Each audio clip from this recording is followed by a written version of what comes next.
Well, hello everybody and welcome back to the All Saints podcast. Today my goal is to help you to live a more grateful and more thoughtful life as a Christian by introducing you to an idea that is reasonably well known in the non-Christian secular academic community of philosophers and ethicists in particular. Then I'm going to explain how we ought to view the idea from a Christian perspective. It'll need some corrections and tweaks and draw out some implications from it. The idea that I want to introduce you to is known as moral luck. The term moral luck was coined by, I believe it was Thomas Nagel. Certainly he's named as one of the early proponents of the idea. And Thomas Nagel is a pretty well-known ethicist and philosopher in the mainstream scholarly community, not particularly in Christian circles, although he's written some actually quite interesting material. Anyway, I digress. But moral luck refers to the circumstance that arises when the outcome of a decision, a moral decision, depends much more heavily on what Nagel calls luck than it does on the moral principle or character or righteousness of the person doing the action. Now, you immediately see one place, at least, where we're going to have to modify this idea of luck as Christians, because obviously we want to frame it in terms that make sense of the providence of God over all things. But before we get to that, let me just elucidate the idea as Nagel himself frames it, so you get an idea of what he's talking about. So to repeat, moral luck refers to circumstances in which the outcome of a moral decision depends much more heavily on circumstances that are beyond the control of the agent, let's say, than it does on things within our control. So let's give you an example. Put a hand up. No, actually, I won't be able to see that. But just think for yourself, if you've ever, let's say, been a little bit preoccupied with your car stereo while you're driving along the road, taking your eyes off the road for more time than you should have done, or been a bit preoccupied with your smartphone or texted while driving. Perhaps you put a mental hand in the air if you've ever had a little bit too much to drink at a party or a dinner or something, and then driven home when probably you were a little over the limit, or certainly not as clear-headed as you should have been. In those circumstances, probably you got away with it. Most people do. The vast majority of the time where people fiddle with their stereo for a bit too long, or text while driving, or drink a little too much and then drive home, nobody dies. But in a very small percentage of such cases, somebody does. If you lined up, I don't know how many it would need to be, 1,000, 10,000, 100,000 people who had all been fiddling with their stereo or tinkering with a smartphone or texting somebody, or had had too much to drink and then driven home, a certain number of those people would have ended the life of a child during that journey. The vast majority do not, of course. And the reason that they don't is because of luck, Nagel puts it. Not because of moral principle, not because of godliness or wisdom or righteousness. We just get lucky. More than that, as a society, and as certainly the individuals who'd be affected by that, we rightly take extremely seriously those actions when they do result in a catastrophe such as injury to or the death of a child or of an adult for that matter. We take those things seriously when they result in the death of a beloved pet. And we think very ill of the people who do such things. People who do things that lead to appalling outcomes like that frequently will spend many years of their lives in prison. And as a society, we tend to think, yeah, that's a good thing because those actions were bad. But as actions themselves, they are not distinguishable from the vast majority of other circumstances in which probably most, if not all of us, have been involved in that didn't result in tragedy. Fiddling with the stereo for a bit too long, texting while driving, perhaps even having a couple of drinks too many. Moral luck, then, refers to the situation that most of us find ourselves in when we don't experience the appalling consequences of our actions, and our escape from those circumstances owes nothing to our righteousness, nothing to our faithfulness. We just got lucky. That's how Thomas Nagel frames it.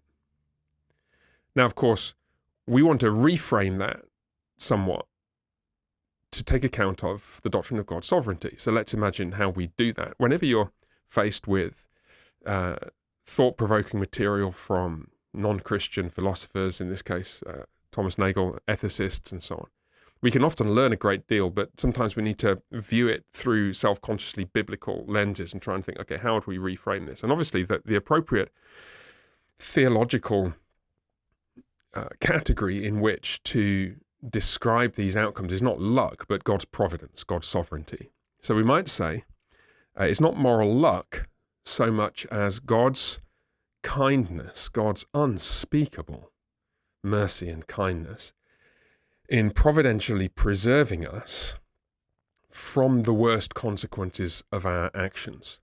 When, if we'd thought about it for a moment, we would have known, or we should have known, that fiddling with a stereo or texting while driving or having that extra drink would, in a small fraction of cases, lead to a catastrophic outcome. It certainly increases the possibility of a catastrophic outcome over driving carefully with both eyes on the road while sober.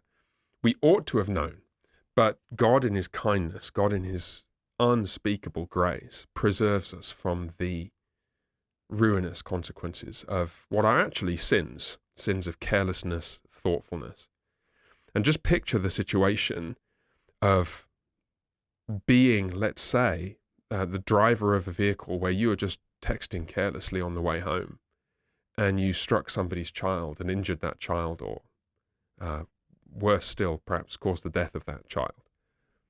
Picture yourself confronting the siblings and the parents and the relatives and the friends of that child in court or in some other scenario in life. I hope I don't have to press that point home too hard. What an appalling and terrible situation it would be, where we would rightfully feel the immense gravity of what we had done.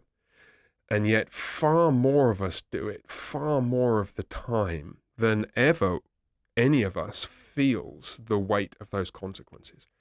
That's not moral luck exactly. It's moral actions, or in this case, immoral actions, in a world governed by God's gracious providence. So at this point, we can then, having reframed the description of the issue, we can look at other scenarios which are subject to a similar analysis, and we can start to think about how this would lead us to certain pastoral or practical conclusions. Let's just first think of just one or two other kinds of actions that Christians may get away with, in the sense that God in his providence spares them from the worst consequences of those sinful actions. I just consider one more. Imagine a husband or a wife who, from the outside, everyone would think that they're happily married, and their spouse certainly thinks that everything is fine, or seems to be fine most of the time. But actually on the side, they're viewing pornography quite regularly. They get away with it for weeks or months or perhaps years. Now, consider the analogous situation to the small fraction of careless drivers who cause the death of a child, the small fraction of unfaithful husbands or wives who are discovered, whose child walks in on them, or whose mother-in-law or whose spouse walks in on them, or who notices something strange in their browser history. And in consequence, what had previously been secret comes to light, with the result that the marriage ends, and all of the horror and ruin that you could imagine enfolding a person's life at that point just takes hold. Far greater number of people get away with it, so to speak, than are discovered. Now, we know this just because of the data on pornography use and the data on divorce among Christians. Both numbers are higher than they should be, but the former number is much higher than the latter. And so it seems that this is math, not anybody's opinion, a large number of people who are married are unfaithful in this way, and their unfaithfulness goes undetected. It's not luck, it's God in his patience not bringing to light just yet those actions. Just think how we would view a man or a woman whose unfaithfulness did become known, who had had a wonderful wife or a wonderful husband and family and a house and everything looked fine, and had thrown it all away, we would say, and rightly so, through such unfaithfulness. We'd look at them with a mixture of pity and contempt, probably. How could you be so stupid? How could you be so foolish and so wicked as to ruin yours and so many other people's lives? And yet, to restate, so many more people get away with that than are actually ever found out. Moral luck, not exactly. Deferred negative outcomes to immoral actions because of God's patience. So what are the implications of this then? If we take this doctrine that Nagel has alerted us to, which is certainly empirically a phenomenon, it's a real phenomenon in the world, and we've done a little bit of work to parse his non-Christian framing now in explicitly Christian terms, to take account of God's sovereignty, God's providence over events. We might also connect it, of course, to the doctrine of common grace and so on and so forth. But we place it in a Christian matrix. What's the appropriate Christian response?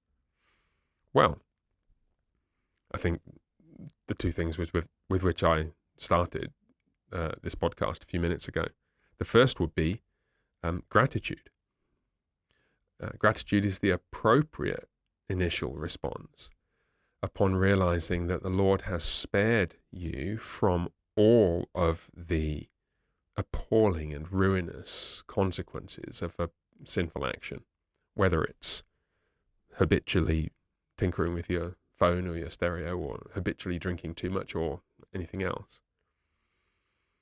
If we are to take proper account of what God has done for us, most, perhaps all of us, ought to be more grateful more of the time that we've been spared from the consequences of sinful actions that we knew to be sinful at the time, actions that we had probably seen destroy other people's lives, but that we'd got away with. And we have to recognize that in terms of moral standing, we're no different from them. It's just that God in his providence spared us. In Thomas Nagel's incorrect framing, we got lucky. So gratitude is the first response to a recognition of the significance of this doctrine. The second response, obviously, is repentance and carefulness, a much more studied and thoughtful approach to all of the decisions we make in life. It is an appropriate thing to do to ask ourselves the question when we are, as we so frequently are, on the brink of doing something foolish or sinful. Like, what could happen as a consequence of this? And to allow the possibility of the worst conceivable immediate outcome to shape our decisions at that moment. Now, our decisions at that moment ought to be shaped already by an existential horror at sin and a normative recognition of the wisdom and goodness of God's law and a desire to please and honor him. But the situational, to borrow John Frame's taxonomy, outcomes of sinful actions ought also to play on our minds. We ought to be much more careful. We who say that we value life ought to be really careful drivers, ought to be really thoughtful and restrained drinkers. we who say that we really love and value marriage ought to be extremely careful with the manifold temptations that are around us that, if embraced and indulged, could ruin loving, godly, otherwise faithful and happy marriages. So gratitude to God for sparing us up to this point, and immense carefulness and thoughtfulness with our handling of the privilege of life and of the gravity of the decisions that face us. Those ought to characterize the faithful man or woman of God. Final thought. One of my heroes is the Old Testament King Jehu, who I love because of his activism and his zeal and his passion for the honor of the Lord and for for upholding his word and for stamping out idolatry from the land of Israel and so on. But you notice towards the end of Jehu's life, the narrator states, and this is a quote, "But Jehu was not careful." And I think to walk in the ways of the Lord his God in all things, or something of that kind. But Jehu was not careful. That's the epitaph on Jehu's tombstone, metaphorically. What a horror it would be for otherwise zealous, passionate, faithful lovers of Christ with a zeal for the law of God and the ways of God and the worship of God to not be careful and to bring ruin upon themselves and others. So let us not be like him in that respect. The Lord bless you, and bye for now.